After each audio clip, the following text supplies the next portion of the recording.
How would you describe the tensions within the royal family tonight? Allison, the royal family are trying to draw a line under this explosive interview by Harry and Meghan. They're hoping that this 4-sentence statement they put out will be enough to address 2 hours of really serious, detailed claims. It's not clear if that is going to work. A lot of supporters of Harry and Meghan saying the royal family owes it to them and to the public to take seriously the specific allegations. Meghan saying that she had suicidal thoughts and wasn't able to get help, saying a senior royal insider expressed concern about how dark her baby's skin would be. It is interesting. The royal family is trying to address this as a private family matter. Of course, the monarchy is part of the constitutional framework of this country. And a lot of people are saying, listen, if there are racist remarks being made at the top level of the monarchy, this is something that needs to be dealt with in public, in the public interest, and dealt with openly. Allison? Oprah Magazine posted a new portion of the interview that did not air here in the U.S. on Sunday. In it, Meghan talks about losing her privacy. Here she is. Shouldn't you have an expectation that you're going to have to lose privacy? Well, it's 2 things here. That's part of the deal. 2 things here. I think everyone has a basic right to privacy. I think life is about being able to share our stories and share parts of our lives that you're comfortable with. There's no one who's on Instagram or social media that would say, because I shared this one picture, that entitles you to have my entire camera roll. Go ahead, look through it. No one would want that. So it's about boundaries and it's about respect. Ralph, more than 12 million people, I understand, tuned in to watch this interview in the UK last night. So what's your sense here? What are you hearing? Are Brits sympathizing with Meghan and Harry, or are they standing up for the royals?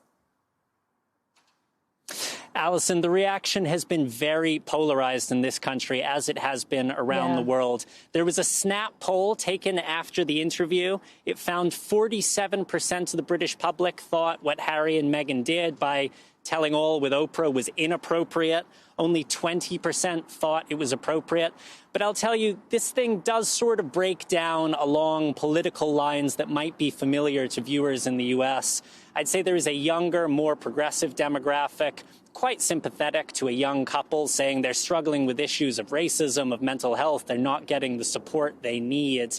And then there is perhaps a larger camp that maybe skews a little older, a little more conservative, that sees what Harry and Meghan did as kind of undignified, not very royal, and in some ways undermining the royal family, undermining the Queen, and perhaps in some broader sense, you know, attacking the United Kingdom itself. So passions running very high here, opinions very polarized. Allison?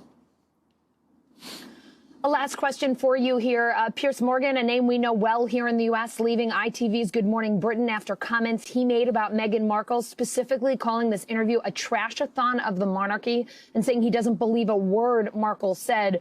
Now the UK's Office of Communications is investigating yesterday's show. What are they looking into here?